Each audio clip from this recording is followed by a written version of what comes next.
दोस्तों, आज हम बात करेंगे सौर मंडल के एक अनोखे रत्न शुक्र ग्रह की। शुक्र ग्रह, जिसे वीनस भी कहा जाता है, हमारे सौर मंडल का सबसे चमकदार और रहस्यमयी ग्रह है। यह सूरज से दूसरा ग्रह है और धरती का सबसे करीबी पड़ोसी भी। शुक्र ग्रह का वातावरण बहुत ही घना और विषैला है, जिसमें मुख्य रूप से कार्बन डाइऑक्साइड और सल्फ्यूरिक एसिड के बादल होते हैं। रात में आसमान में सबसे ज्यादा चमकता हुआ दिखता है, इसलिए इसे सुबह का तारा या शाम का तारा भी कहते हैं। इसकी चमक इतनी तेज होती है कि इसे बिना किसी दूरबीन के भी देखा जा सकता है। इसका नाम प्रेम और सुंदरता की देवी वीनस के नाम पर रखा गया है। प्राचीन रोमनों ने इसे अपनी देवी वीनस के साथ जोड़ा, जो प्रेम और सौंदर्य की प्रतीक मानी जाती थी। सदियों से ये चमकता हुआ ग्रह इंसानों को अपनी ओर खींचता रहा है। प्राचीन खगोलविदों ने इसे ध्यान से देखा और इसके बारे में कई रहस्यमयी कहानियां बनाई। आज भी शुक्र ग्रह वैज्ञानिकों के लिए एक पहेली बना हुआ है, जो इसके वातावरण और सतह के रहस्यों को समझने की कोशिश कर रहे हैं। दोस्तों, शुक्र ग्रह का आकार प्रकार बिल्कुल हमारी धरती जैसा है। इसका व्यास लगभग 12,104 किलोमीटर है, जो धरती से जरा सा ही कम है। वजन में भी ये धरती का लगभग 82% है। वैज्ञानिकों का मानना है कि अंदर से भी ये धरती जैसा ही है। धातु का एक केंद्र, उसके ऊपर चट्टानों का एक आवरण और फिर एक पतली सी परत।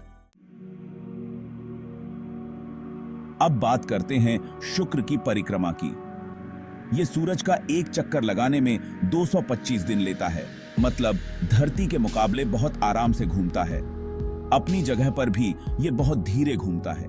एक चक्कर पूरा करने में इसे 243 दिन लग जाते हैं, मतलब वहां एक दिन एक साल से भी लंबा होता है। शुक्र का वातावरण बहुत ही घना और खतरनाक है।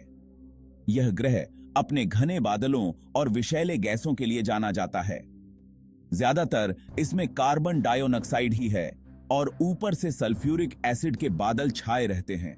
ये बादल न केवल घने होते हैं, बल्कि अत्यधिक अम्लीय भी होते हैं, जो किसी भी जीवन के लिए बेहद प्रतिकूल हैं। ये बादल सूरज की रोशनी को वापस भेज देते हैं, जिससे शुक्र हमें इतना चमकता हुआ दिखाई देता है। शुक्र का यह चमकता हुआ रूप उसे आकाश में सबसे चमकीला ग्रह बनाता है, जिसे हम पृथ्वी से देख सकते हैं। पर यह वातावरण एक और काम करता है, ग्रीन हाउस प्रभाव पैदा करता है। ग्रीन हाउस प्रभाव के कारण शुक्र की सतह पर अत्यधिक गर्मी फंस जाती है, जिससे तापमान में भारी वृद्धि होती है। इसी वजह से शुक्र की सतह का तापमान 462 डिग्री सेल्सियस तक पहुंच जाता है।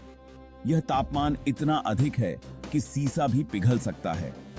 शुक्र का यह वातावरण इसे सौर मंडल का सबसे गर्म ग्रह बनाता है, जो किसी भी जीवन के लिए असंभव बना देता है। हालांकि शुक्र और धरती दिखने में और बनावट में एक जैसे हैं, लेकिन दोनों में बहुत फर्क है। धरती पर जहां पानी ही पानी है, वहीं शुक्र पर पानी की एक बूंद भी नहीं।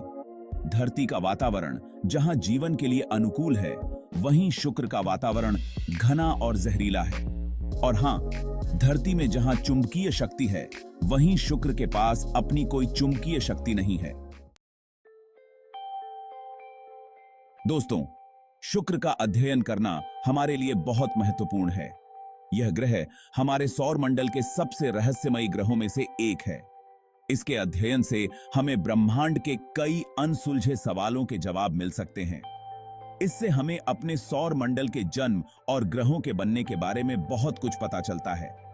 शुक्र का अध्ययन करके हम यह जान सकते हैं कि ग्रहों का निर्माण कैसे हुआ और वे कैसे विकसित हुए। साथ ही हमें यह भी समझ आता है कि धरती पर ग्रीन हाउस प्रभाव कैसे काम करता है। शुक्र का वातावरण बहुत घना और गर्म है, जिससे हमें धरती के जलवायु परिवर्तन को समझने में मदद मिलती है। वैज्ञानिक शुक्र के बारे में और जानने के लिए अंतरिक्ष यान भेजते रहते हैं। ये यान शुक्र की सतह और वातावरण का अध्ययन करते हैं, जिससे हमें इस ग्रह के बारे में नई जानकारी मिलती है। उम्मीद है जल्द ही इस रहस्यमयी ग्रह के और राज खुलेंगे। शुक्र के अध्ययन से हमें न केवल हमारे सौर मंडल के बारे में बल्कि ब्रह्मांड के अन्य हिस्सों के बारे में भी महत्वपूर्ण जानकारी मिल सकती है।